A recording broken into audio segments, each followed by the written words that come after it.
My upbringing and views on gender equality were very much informed by my mom and the fact that we were raised on a farm here in Vermont.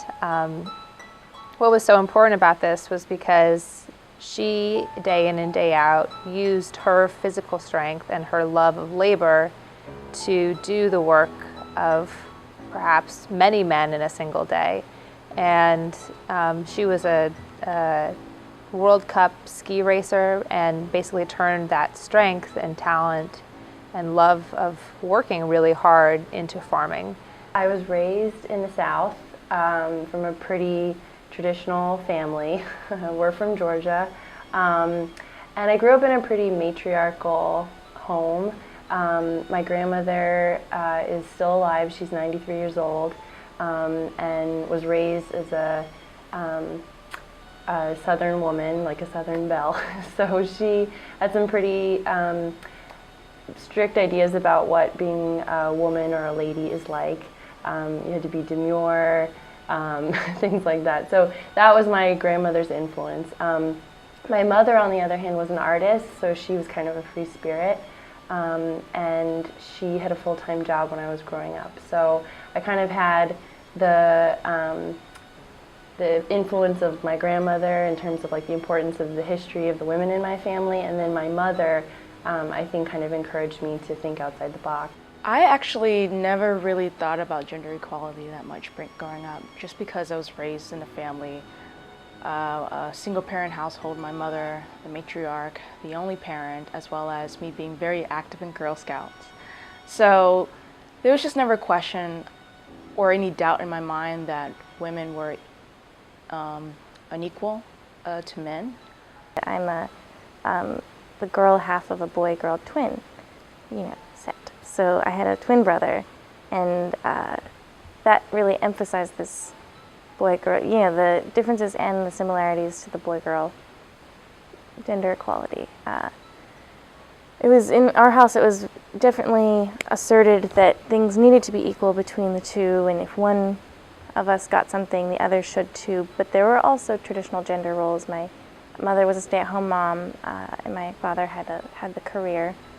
So, and my brother was more into sports, and I was more into reading and a little bit girlier things, but not too much. I definitely felt the opportunity to participate in those things, but you can see always that gender inequality of you just get a little bit subtly channeled into more feminine things, and he would get subtly channeled into more masculine things, although he was, I think, the more sort of sensitive soul of the two of us. My upbringing was, for the most part, my mom taking care of myself and my two little sisters by herself, not financially, but in the household. She was head of the household, and she did everything to raise us basically by herself. And my mom was very strong about making sure that my sisters and I understood that we deserved to be treated equally and respected, and that, I think, did a lot for me. I know I owe my mom a lot in the way that we were brought up to view equality, not only for gender, but also for race, ethnicity, national origin, sexual orientation, gender expression, you name it. But I have a physically strong and intelligent mother, and her mother, my maternal grandmother, was very career-oriented, and she was actually born in 1912, so a long time ago. She was very career-oriented, so she didn't have children until later in life, almost when she was 40, which, so she was a professional, she's a nurse, and so she was a professional woman, single, in the 1930s and 1940s in Canada. So she became the head of her nursing department. And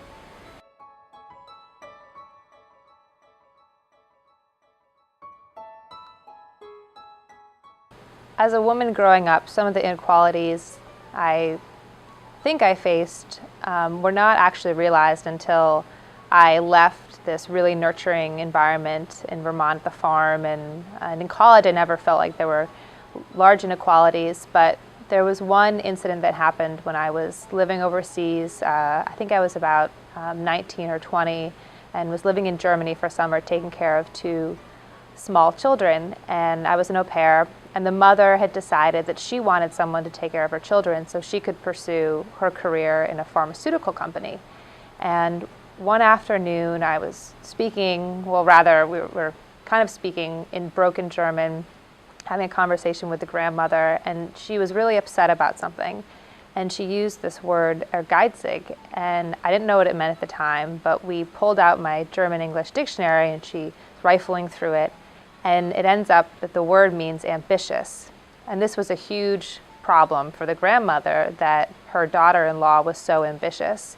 And to this day, I'll always remember that, and that one word having so many different issues and meanings, from working a woman's work in the workplace and managing a family, but also just women having a professional drive.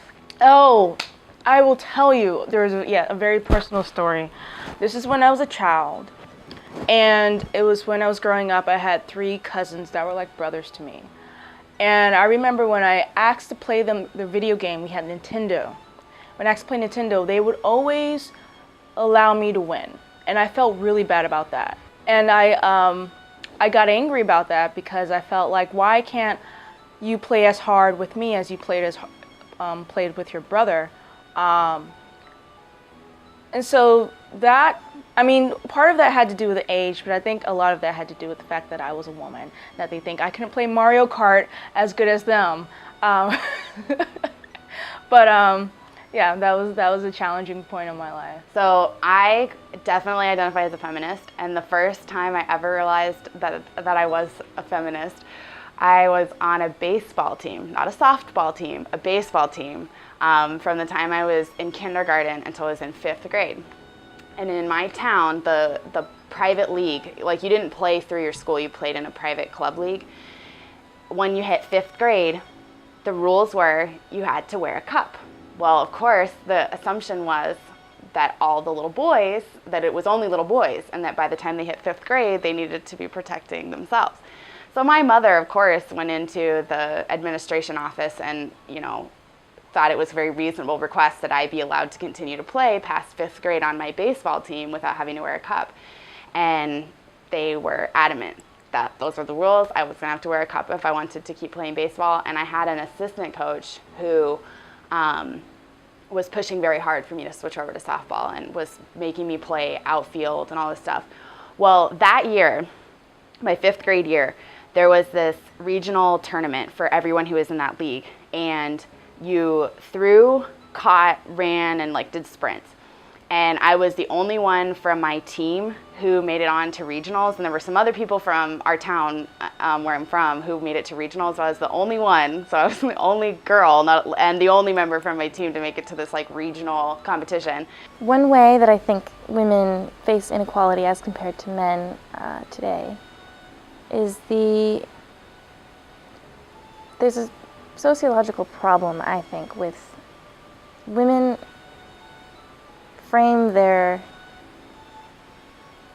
they typically won't frame what they think as an assertion, and they'll use qualifying language, and whereas I think men are more likely to feel comfortable, making knowing pronouncements, even if they don't know what they're talking about. I've faced this recently with a friend who just knows how to say the thing the right way, where you just believe him, and I would just, oh wow, yeah, that's the right answer. And we're studying for an exam, and he's got the wrong answer, but he sounds so compelling the way he's saying it, and I would concede that, oh yeah, he's got to have the right answer, and I would drop my own certainty, even though I actually was well prepared for this exam, because of the way it was being framed. And I think I value that because we're in this sort of patriarchal society that values saying it with confidence, even when there's not a level of confidence. And I don't think that's the best way. I think that acknowledging ambiguity or possible uncertainty it can be a strong thing. I've known I wanted to be an attorney since I was in 7th grade. And so everything I've done since then has been to get into law school. And And when I was in 7th grade, I realized that I was going to have to be on a debate team if I wanted to go to law school. So I pulled my mom aside at school. She was very active in like the PTA and all that stuff, and she actually worked as a substitute teacher. So she was in the school that day. And I remember like pulling her aside and being like, Mom, I have to be on the debate team, I have to. So we contacted the debate coach at the high school because that was the soonest level that they had debate teams, and figured out that I wasn't gonna be able to start till I was in 10th grade, but I just like knew that was gonna happen. So first day of school, 10th grade, I marched myself into the teacher's office and I said, I'm going to be on the debate team. And I debated in my sophomore and junior year, and then for my senior year, I was named president of the debate team, and it was the first time since 1983 that they had had a female debate president at my high school. Well, then I did pretty well, and I got offered a full-ride scholarship to go to college for my college debate team, where I debated for 4 years as the only female on my debate team. Debate is very it's very hard to explain to people because it's a very academic thing and you would think that it's equal, but it's not. Collegiate debate is very man-centric. There's no doubt that women have been excelling, but the idea that that means that masculinity and gender equalities have declined, and that we shouldn't probably be worried about this, I disagree with, especially if you just look at the trends. These inequalities are not because there are more men than women in this country, not because there are necessarily, I mean, to me what it tells me is that there's higher educated men than there are women, and I think that's something that needs to be addressed kind of from an institutional level. One way that I've faced inequality as a woman is that compared to my male counterparts, I don't have that feeling of safety out in the world as a woman, because there is this threat of sexual violence that kind of underlies things, and especially at night. Well, as it relates to women in the law specifically, I think that there's been so many advances and so many women entering these fields that have acted as role models, and I hope that I and other women entering the field can continue to build on their success and provide future kind of hopes and continue to pave the way for future generations. It's surprising. I actually, in thinking about what inequalities I've faced, I actually feel like I have faced a few, even though it's more subtle than you might think. It's not like a overt, you're a woman and you can't do this. But I do feel like, especially going to the University of Georgia and some of my family that's a little more conservative, the thought of a woman going to professional school, because I am the first person to go to professional school in my family, was kind of a strange concept to some.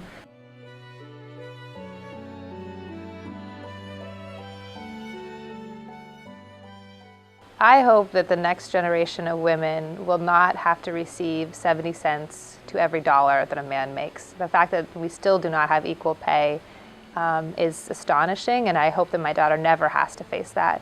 But also, I hope that the norm, the accepted norm of a woman's right to vote, and as applied to a woman's right to choose, becomes exactly the same, and that there's no longer a question of a woman's right to choose in the same way there's no longer a question of a woman's right to vote.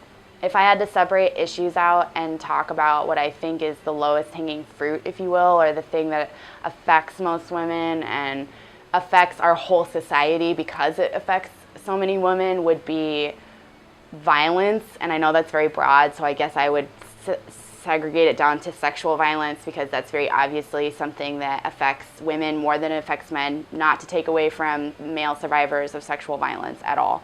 But statistically, a vast majority of survivors in our country of sexual violence are women and young girls. And I feel I've done a lot in my life to fight sexual violence, very personally and broadly. And I have felt really amazing outlets at VLS to be able to continue that work. But I would definitely like, before pay equity or any of the other issues that we could talk about that are specifically to gender equality, and of course I'm a very big proponent for gender expression equality as well. So that goes into like our transgender friends, but I definitely think for all people who identify as women that sexual violence is what I wish I could just pray away. I think I'd have to go with the rape culture issue.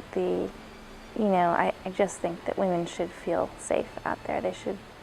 I would not want my daughter to feel a constant threat of sexual violence. I think that we need to stop.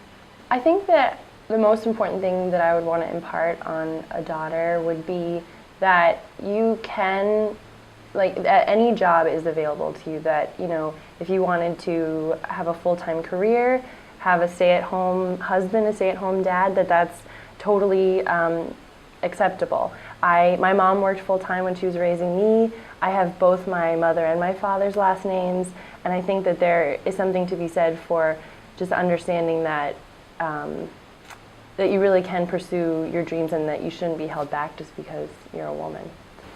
Is there any other thing you would like to add to this whole question of gender inequality? Yes. I forgot to say that with my upbringing, my mom was really big on Dr. Seuss. And so The Sneetches was one of my favorite books because I don't know if you're familiar with the story, but they're these like oblong bird-looking things, and some of them have stars on their bellies and the other ones do not. And so the ones who have stars can be popular until society switches up the definition of what is privileged and what is not. And that goes to any kind of inequality. So at that time I think it was meant to be racial inequality, but you can say the same thing for women or, whatever the inequality thing that you want to say. But that's a perfect example of something that my mom did for me growing up that was to read to me a lot, especially stories like that. But that's it.